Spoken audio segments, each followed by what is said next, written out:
So, eto na nga mga boss, pang-apat na topic natin, rumekta tayo. Kanina nanonood ako dun kay Attorney Libayan. So, habang pinapanood ko, inexplain ni Attorney Libayan yung mga, bagay-bagay tungkol doon sa kay Maharlika. So, meron ang dami ko ding naintindihan mga bossing, eh. Alam niyo, tama nga naman 'no. Ano yun, porket iba ang address, eh, ibig sabihin, eh, yung kasalanan kumbaga wala na yun. Kung sakali na may talagang nasabi. Ako naman po, kasi 'pag pinasa po 'yan, mga bossing, 'no, isinabmit po sa mga piskal. Pag-aaralan po nila 'yan. Kapag napag-aralan nila at talagang ubra na makasuhan, saka nila kakasuhan, eh, tutuloy nila 'yan. Papadalan ng sabina, papadalan ng 'yan, yung mga warrant of arrest kapagka walang sumipot. Pero bago padala ng warrant of arrest 'yan, mga kababayan, is kumbaga rerebisahin pa din nila 'yan, 'no? Kailangan bang tumuloy 'to, ubra bang tumuloy 'to, may cause ba talaga? 'Pag nakita nilang wala, hindi tutuloy 'yan mga boss. Sabi ko sa inyo, hindi tutuloy kasi yung mga tao dun, 'no, ayaw din ng mga trabaho nung mga yun, 'no? Eh, eto, siguro ganito lang po 'yan, eh, eto mukhang wala naman, eh, itong nirereklamo ni Tunying mukhang wala naman, eh. I-ano mo na 'yan, i-dismiss mo na agad 'yan, wag mo nang patuloyin. Dagdag lang sa trabaho natin, ang daming naka-pending niyan, 'di po ba? So ngayon talagang ako, sabi ko talagang merong, may reklamo at meron talagang kumbaga may cause talaga. Sabi nga ni Attorney Libayan, 'no, hindi porket mali yung address, kung sakaling mali man, kasi natawa ako dun, eh. Kanina may pa-ano, eh, may parang sabi, "Putek eleksyon ba ulit?" Parang nakita ko si Robert yata yung nakita ko, nagtatanong, hindi kaibigan po natin 'yan si Robert TV.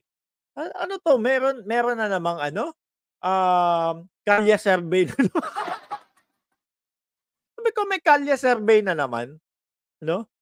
So, do'n sa survey na 'yon, yung ginawa is parang inaalam nila, kunyari tinatanong, "Uy, baka magalit sa'tin sinabi natin," kunyari. Sabihin natin tinatanong nila, 'no, mga kababayan, yung mga nakapaligid na nakatira do'n sa lugar na kung saan 'yon, sa Pasig man or what. Sabi ko, "Wait," sabi nila, "hindi sila apektado." Sabi nila is kumbaga peke lang. Kasi kung ako, kung gano'n, alam kong peke sa sarili ko talaga, wala na, hindi na ako sasagot diyan. Okey, fine, eh, di bahala kayo kung ano isipin ninyo, ano, or kung talagang kailangan kong humarap, haharap ako, mga kababayan. So ngayon sabi ko, "Ano 'to, may kalye survey na naman, iniisa-isa.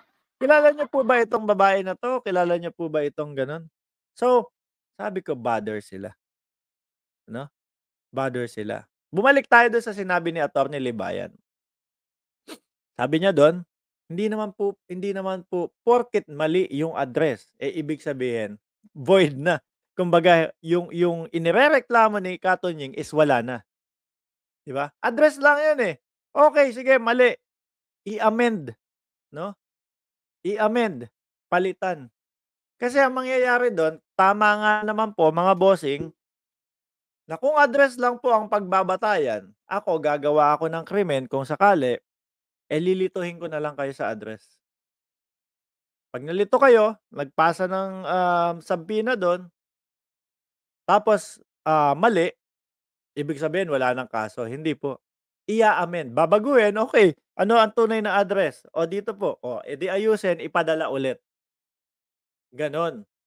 Tapos nabanggit nga din po dun actually, gusto kong i-promote yung live ni Attorney ni Libayan na yun, kasi for sure 'di naman po ako gano'n katalino na kagaya ni Attorney Libayan, eh. Pero gusto ko pong i-promote kasi, gusto ko pong makita ninyo at maintindihan niyong mas maigi, 'no, um, yung mga eksplanasyon, ayan po.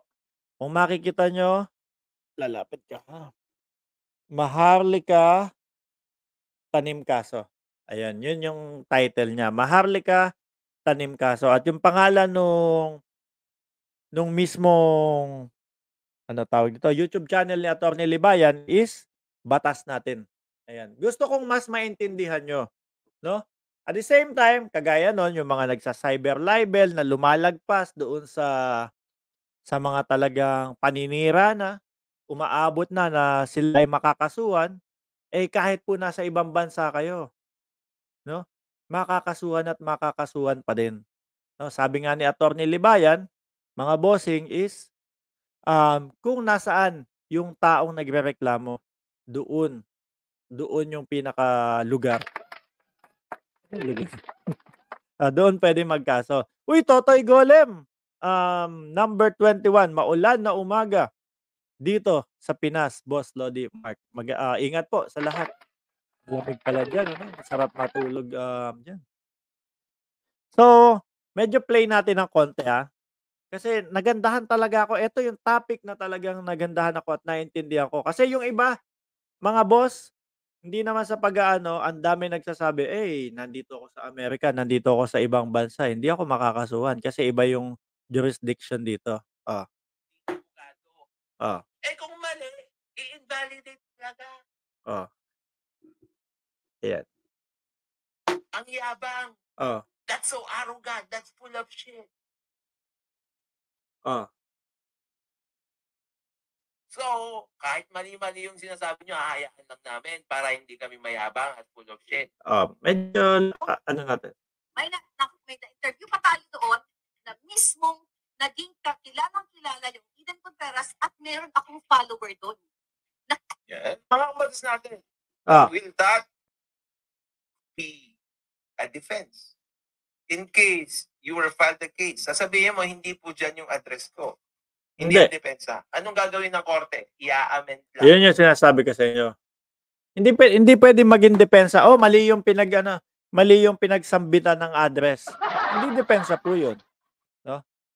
Iba ang depensa doon sa, kumbaga, mali lang yung address. Okay, palitan natin doon sa tunay na address, tas padala mo ulit. Ganun lang po yun. Kaya po yung thumbnail natin, mga kababayan, is pinagtawanan. Kasi po, mas naliwanagan ko Mas madami ako naliwanagan doon sa batas natin na dati, di ako makakasuhan yan kasi nandito naman ako sa Amerika o nandito naman ako sa ano. Kumbaga, mas naintindihan ko na naninira ka no? Hindi yung sinasabi ko si Maharlika. Kumbaga, ine-example ko, naninira ka ng tao. So, kahit nasa ang lupalop ka, at may siniraan ka, mananagot ka. Tuloy. Diba? Pwede niyo po ako makontak. Tandaan niyo, dalawang klase ng jurisdiction sa criminal cases. Jurisdiction over the person, tapos jurisdiction over the crime. Sabi ni Maynard, palitan ang address at padala sa USA? Talaga, ano yun? Boss, ba't ang layo niyan? Ba't napuntang ipadala sa USA? No? Ang ibig nating sabihin dito, meron pa ding address si Maharlika sa Pilipinas. Pag nalaman kung saan yung mismong address na yon, kung mali man yung Dr. Sixto na address na yon, ipadala doon sa tama.